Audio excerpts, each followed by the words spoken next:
Hello and welcome to the Broke But Not Broken podcast. This is the first episode of season 2. Part of me thinks that I could use a new introduction, but I will think about that as time goes on. I'm your host, Destocott, aka Des, but I think starting now, I want to go by my actual name, which is Khurram, or at least that's what I have grown to enjoy what my name is to be pronounced as. Um, so, hi, I'm Khurram. Um, this is the second season of my podcast. My entire first season, I'd like to consider a pilot. That being said, I still am going to call this season 2. So, welcome. Thank you for listening. And let's talk about some stuff. So, we're in the February now, and what do we do at the beginning of the year? We make New Year's resolutions, and we fail them for the most part. So I learned that new resolutions are kind of like supposed to be things that like you want to change about yourself. Like you want to become more generous or nicer, or you want to be less spending more money or whatever, yada yada. But like, things that you want to work on about yourself. But I always just made them kind of like some parts being that stuff, but others being like goals or just things I want to accomplish, whether they're serious or not. Just things I want to do for the year. Um, so I made resolutions in the past that I failed, just like anybody else, and I always liked to make multiple. Um, Ideally, I thought it'd be cool to have like one for each month, so 12 resolutions. But I scaled back that number to 10 just so I can do it. And I also made the majority of my resolutions things that are easy to do or things that I was already on my way to do anyways. Because I just want um some some things to be completed, and I just think that I don't want to set myself I don't want to set myself up for failure. So yeah, I'm gonna go through my New Year's resolutions or goals for this year. So the first one I have is I want to graduate from my graduate program with my master's degree. Um, that unless something goes wrong, that would have been done for me by this May, regardless. So that's exciting. I had some complaints about my upcoming graduation ceremony, but I'll talk about that later. The next thing is I want to officially publish my book, which is something that I planned to do at the end of last year, but I got really lazy. But I am on my way to getting that done. That should be done, I want to say, by sometime in March for sure. I've ordered. I'll talk about it later actually, but the main point is I want my book published and released. My next resolution is to go to a state or country I haven't been. Now, the thing about this one is I can take it seriously or not. But again, these are all written so that I could actually complete them if I with the lowest of effort or the most effort I wanted to, right? Because I'm gonna graduate anyways, so that resolution's kind of on its way to being completed. I'm gonna publish my book anyways. In fact, I could publish it right now, but I still have a little bit more tweaking I want to do. So a state or country I've been before, right? So if I have time and the financial uh ability to, I will go to a country or state and have a nice little vacation during summer or something. But if not, if I can just easily go to a state that I haven't been to, like literally a neighboring state or something, for a stay for a night and call it, and that would count. That would absolutely count because I mean that's all I'm saying. Go to a state or country I haven't been before. So if I pull up the map right now for U.S. states, let's see what's bordering New York. I know a couple states, but let me see all of them real quick. So we got Vermont, Massachusetts, Connecticut, New Jersey, Pennsylvania. I've been to New Jersey. I've been to Pennsylvania. I've been to. I don't think I've been to Connecticut, or at least or Vermont. So I can go to Connecticut, or I can go to Vermont with little effort. And then there's a couple of states that are like maybe 2 bordering states away. Again, that's just if I needed to complete my resolution without putting too much effort into it. The next thing I want to do is I want to finish reading 10 books, 10 regular ass books by the end of this year. Again, I scaled some of these resolutions back. Ideally, I'd want to finish 12 books, right? One to represent each month, because that is easy as well, in theory, but I scaled it back to 10 because I don't want to set myself up for failure, because I'm already in my second month of the year and I've finished 0 books. And the first book I'm working on is pretty short. I think it's only 150 pages, and I even started reading it at the end of last year. So that goal is not going well in terms of the rate at which I'm finishing each book, but I think I can finish 10 books. I've been more motivated to read books because I want to consume more content in general, but I'll talk about that also later. A lot of these resolutions I can talk about more in depth later. I just want to get through the list. So that's the fourth one. The fifth one is, this one's a little bit of an oddball. I want to beat one Mega Man game. I've never played a Mega Man game, at least not for more than a couple seconds. I never really had them as a kid. Why do I want to play them? I just kind of want to. I don't know. I'm not sure which game I'm gonna play. I did buy one, but I find it a bit too difficult. So maybe I will try a different one, or maybe just try to look up some guides. But yeah, one of my resolutions that's on the same list as graduating with my master's degree is to beat one Mega Man game.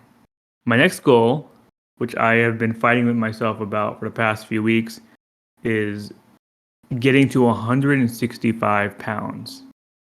I recently hit my peak weight of 181, and I've been slowly losing weight over the past few weeks. Today, actually, it went up a bit, and I'm a little peeved off about that, but I'd like to reach 165 pounds by, honestly, like the middle of, like, by June. But that's my goal by the whole year, 165 pounds. Ideally, I would want less than that, but again, I'm trying to be semi-realistic and also have these achievable goals. My next goal involves watching more anime. I want to finish 40 animes by the end of this year. Again, that's 4 per month. Well, it's 4 per month if I assume there's only 10 months. Again, I scaled it back. So 4 anime for 10 months rather than 4 anime for 12 months. So 4 times 10, 40. I've already completed 4. I've already completed 4 anime. I'm taking a little break because I'm trying to finish my book before I watch more anime. I'm trying to alternate between reading a book and watching anime. I want to be more up to date with the current anime. I also want to catch up on some of the classics and seasons that I didn't get to watch. My next one is a little bit more. It's probably the hardest one to achieve. It's to start a coding boot camp, as in join one, or have a salaried position. So I am on a salary job, not getting paid hourly, or I start a coding boot camp. So either or. I mean, of course, I could find some salaried position that I could care less about, and it would still technically count. But ideally, I want a job I would actually enjoy, or at least find easy, stress free and stuff. So yeah, start a coding boot camp or have a salary position. That is my 8th goal. My 9th goal is to make one anime video. Just like the Spy Family video I made last year, which I really had fun making, I want to make at least one other video. I kind of have an idea of what I want it to be. It even has potential to be a full-on series. But yeah, I want to make at least one anime video. And my last one is also could be pretty easy or hard depending on how I want to choose, but is to hang out with someone new or someone I haven't talked to in a while. And hanging out just means, it could be as simple as getting food outside of like where you normally talk. So if it's someone I talk to only in school, if we get food on a day that's not a school day or whatever, then that would count. Alright, those are my resolutions. I'm gonna run through them again real quick. Graduate with my master's degree. Publish my book. Go to a state or country I haven't been before. Finish 10 books. Beat one Mega Man game. Get to 165 pounds. Complete 40 anime.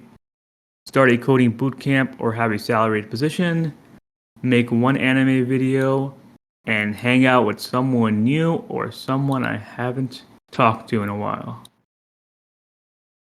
Cool. So what else is there to talk to? I actually have a shitload of notes. Before I jump into that, I just want to see if there's anything on my mind. And is there? Not particularly. In my apartment, it's been pretty cold. And it kind of bothers me because I don't know if it's cold because it's supposed to be cold or if because and my heating is not working at its optimal efficiency. And like, how am I supposed to know if my heating's working at its optimal efficiency? Like, that's what bugs me the most. Because I know the heat turns on, I hear the noise. I don't have control of the heat. It's kind of like auto turned on. And I put my hand near it. I feel a little bit of warmth.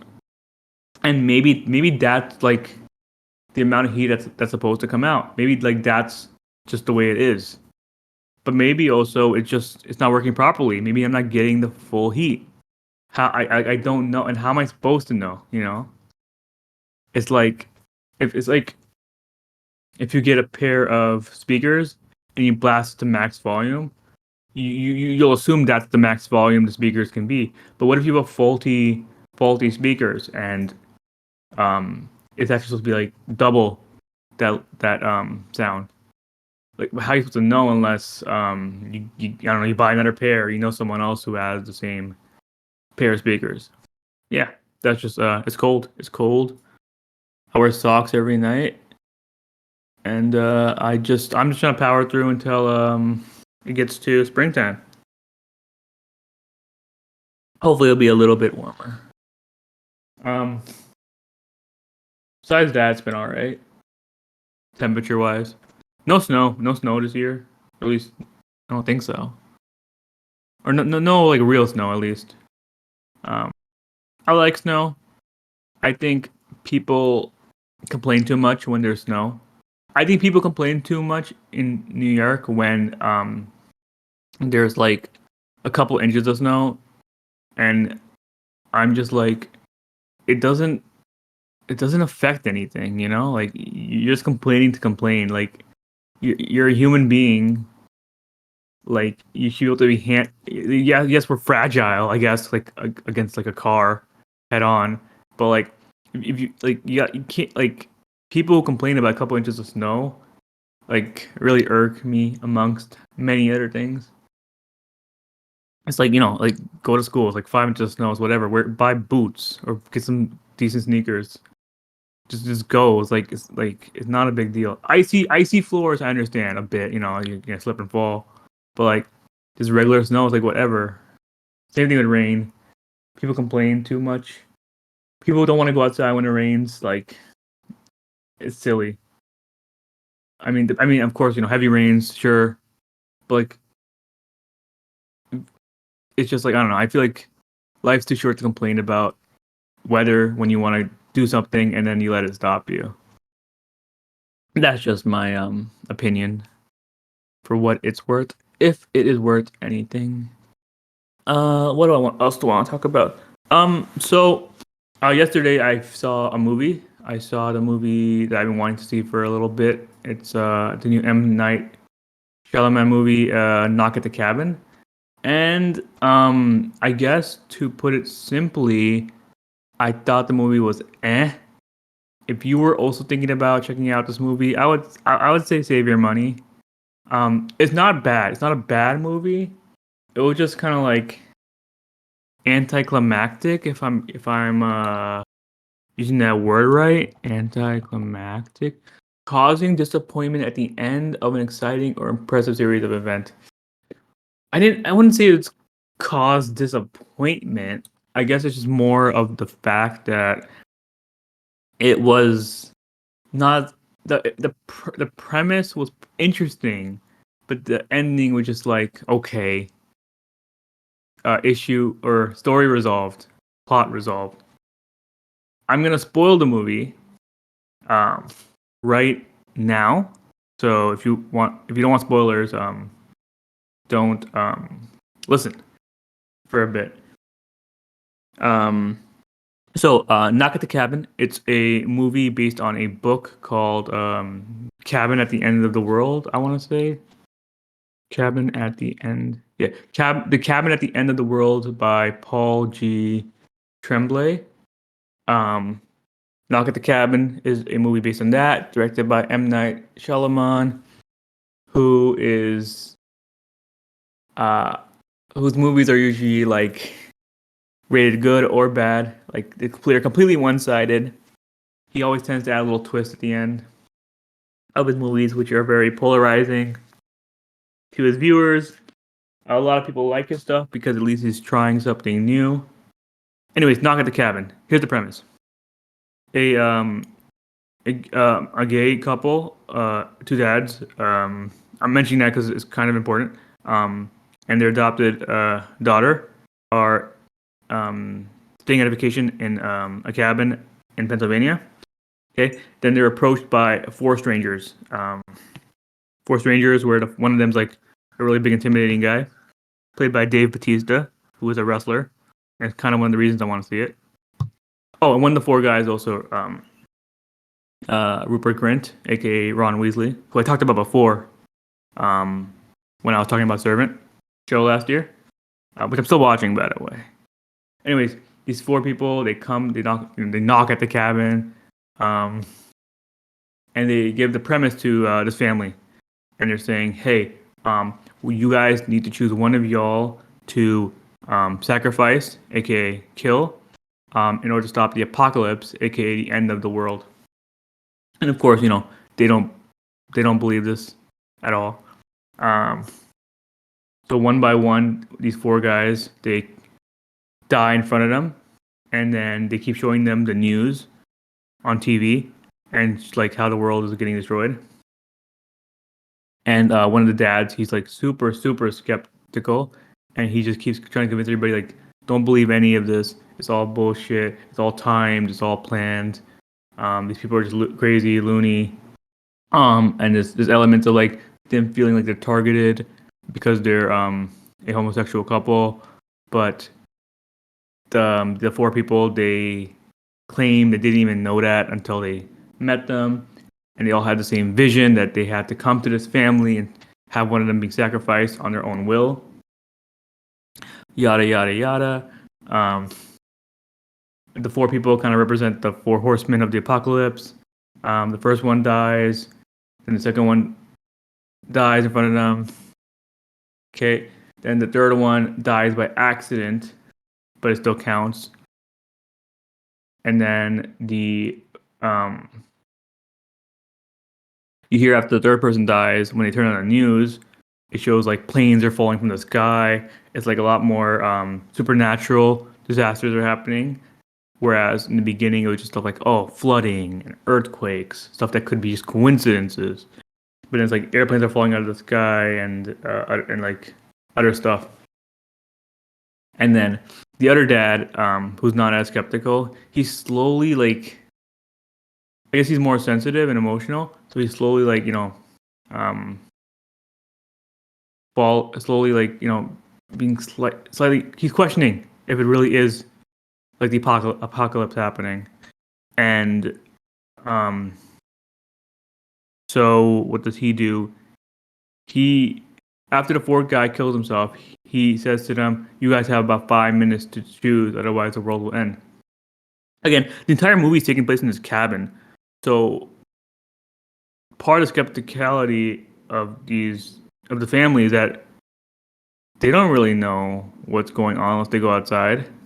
But when we see at the end, when he step out, because the last guy kills himself outside on the cabin deck, he they see that a plane falling from the sky. So maybe this is happening.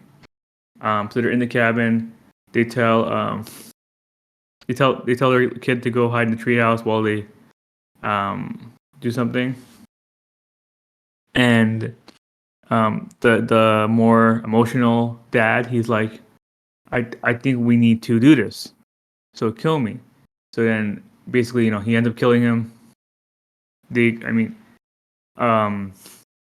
then they see like, then the other dad and the daughter, they drive to a nearby diner, and they see the news in the diner that everything's slowly going back to normal. Hospitals stopped having deaths, and the floods have settled, and the earthquakes have stopped, and the planes have landed. So then I guess we are, as the viewers, are here to assume that it was all real, and they did save the world, and that's kind of how it ends. So I guess the twist is that from what I know, twist in quotes, is that the apocalypse was real, compared to the ending in the book, which I'll now spoil now. In the book, one of the dads gets their hands on a gun, and he's fighting over one of the four people who invade their house, and they accidentally shoot their kid, right? Then the kid dies, and they say that even though she died, it doesn't count because they didn't willingly choose for her to die. So the two dads are like, basically they don't care anymore, so they kind of just like drive off, and I think it's more ambiguous.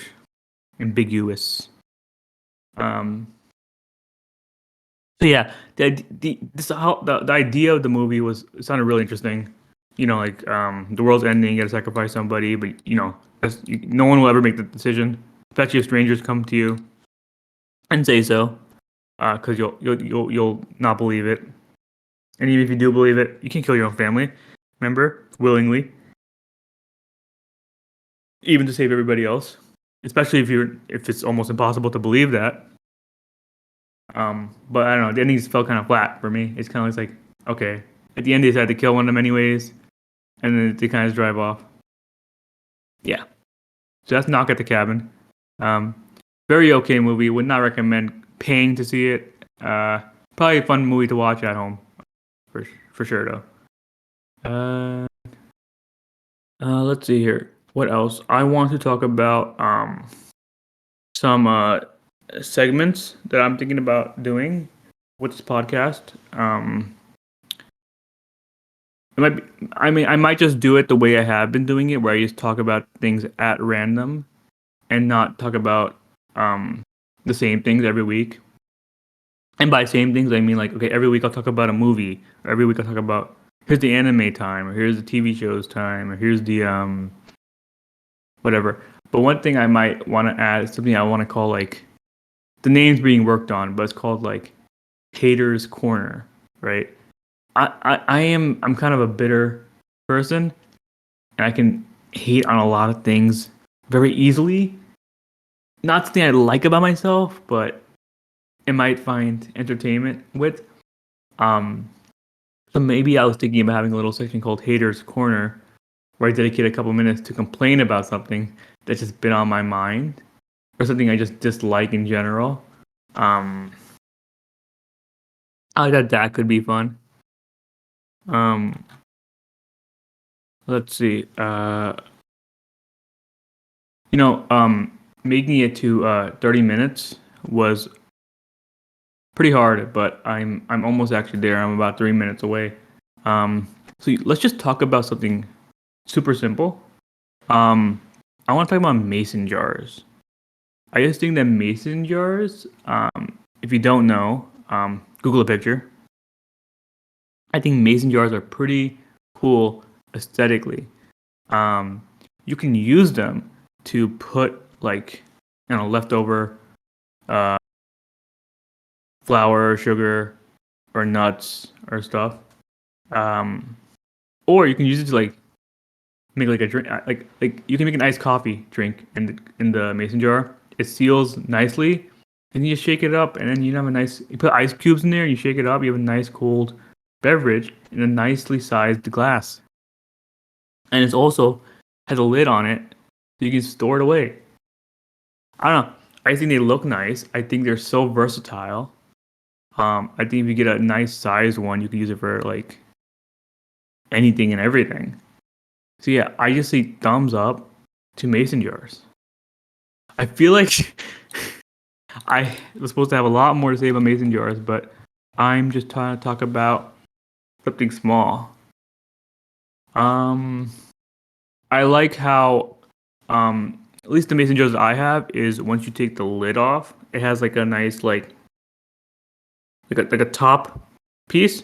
Because mine makes sure come three pieces: the jar itself, a top piece like a lid, and then like a screw part that goes around the lid that kind of tightens it. Um, so you have that nice tight seal.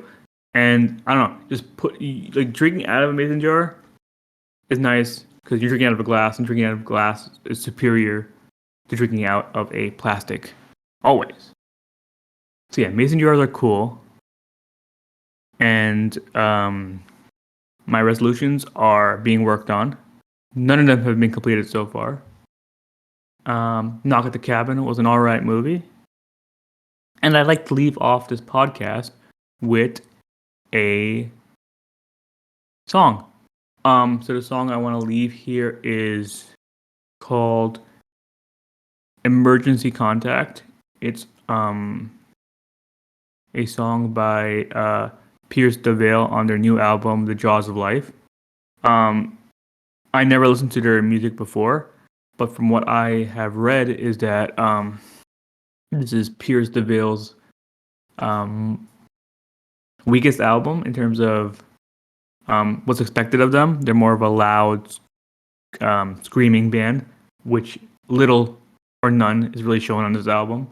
So I have something to compare it to. So, but I really enjoyed this song and one other song on the album.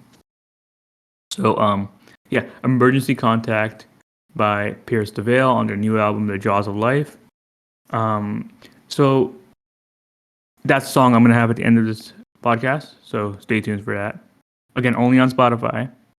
And again, Spotify episodes come out on Sunday, and YouTube's comes out on Wednesday of the same week. I just want to say, I used to do some mini reviews on albums, but I decided I wanted to do it on the Jaws of Life album that I just talked about. But honestly, the majority of the album I could not care about.